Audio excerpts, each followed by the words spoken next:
Welcome back to Let's Talk. I'm with Assemblyman Upendra Chivukula here from the 17th District. Thank you so much for being here. Thank you. I know you're on the Transportation and Public Works Committee. Let's start out first with the Turnpike. There's so much construction going on. Tell us about that process and where we're going to go with the transportation there. Well, under Governor Corzine, we had put in the legislature approved toll increases, and those monies are supposed to be used for expanding. There's a lot of congestion on the Turnpike, and as you can see, there's a lot of expansion that's going on in the Turnpike between certain exits, and that's also some of the money is supposed to have gone for the tunnel project, because we wanted to make sure not only the public transportation also has to be increased in addition to the road projects. And unfortunately, the tunnel project got canceled, and New Jersey had to pay the federal government $200 million plus. And I think it's unfortunate, especially when there is economic downturn, and it would have created so many jobs and put so many people to work, and it would have helped New Jersey's economy to revive.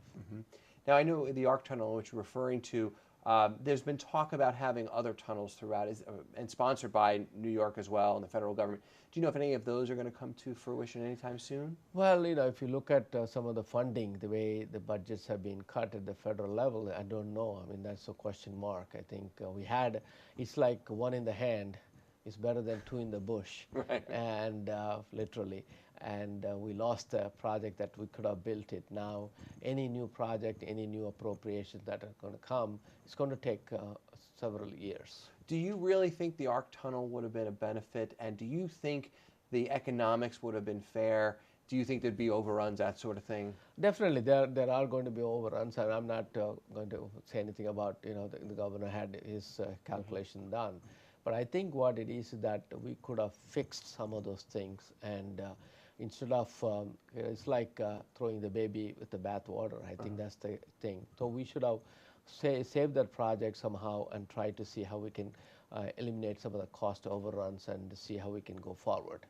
Especially because given the economic situation. Under normal condition, if the economic boom is a different story. Now there are lots of people have no jobs, and especially people who belong to the working unions, and they have no jobs. Right. And what about federal monies for the construction and the Turnpike? Did we get federal monies there too? I believe, yeah, there's always this, what is known as the Transportation Trust Fund. There's monies coming from the federal government, the matching funds from New Jersey.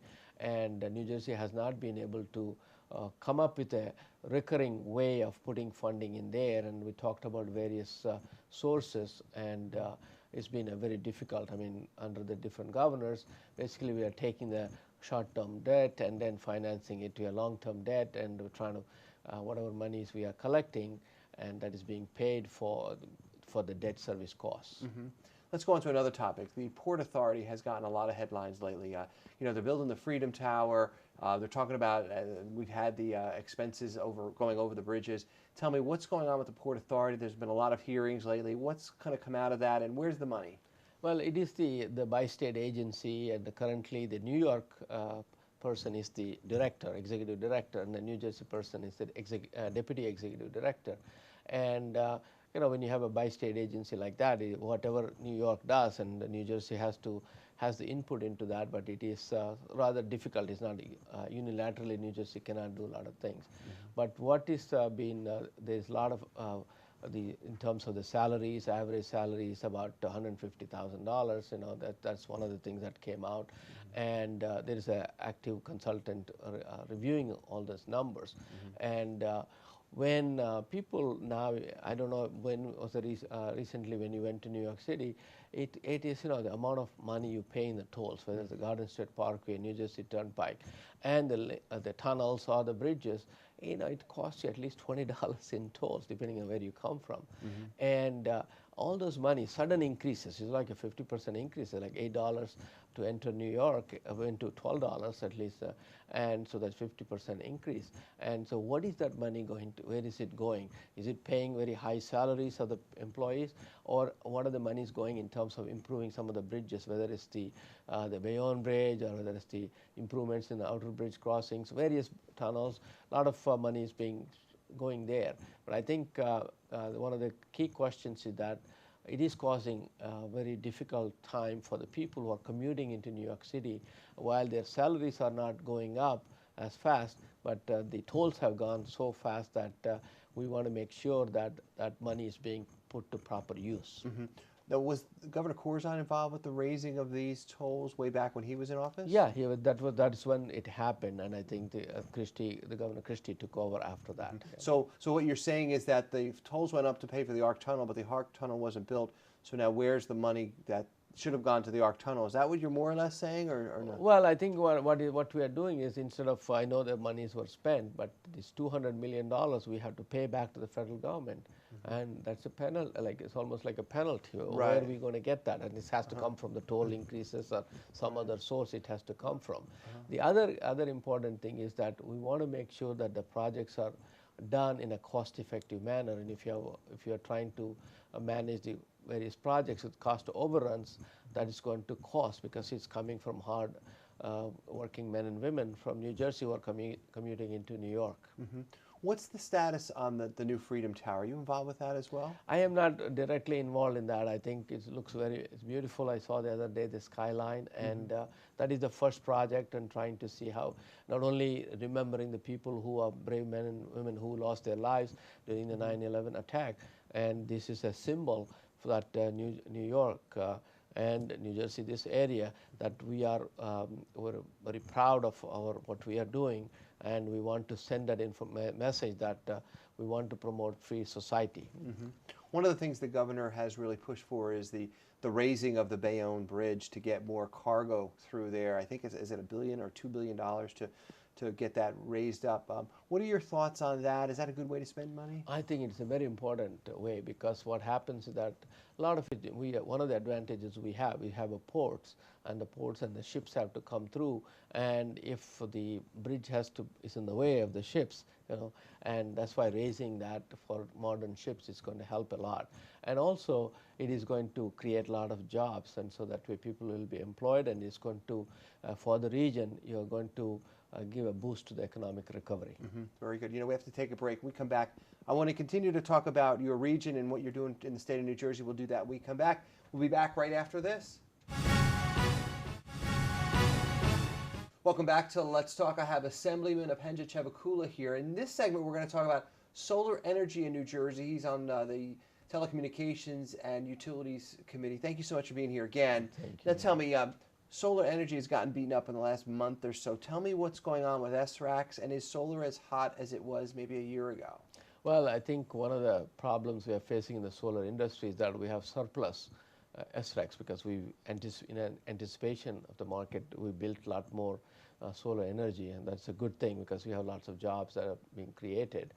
But what happened is that in supply and demand, when you look at it, when there's oversupply, naturally the price of SRACs have come down, and they went below 100, which is a real mark that we had to watch out for. It was up to, is it up to like 600? What was it up to? No, originally it was traded around $600 plus, 620 and all that. And now it's down below 100. And Pennsylvania, they didn't do anything about it, and it went down to 20 and stayed there. Wow. And at $20 SRAC value, you cannot really justify a business model. And that's why we need to take corrective action. And I've been working with my colleague, Senator Smith, and trying to see how we can try to take some of the renewable portfolio standard requirements from later years and try to move it to the front years, like energy.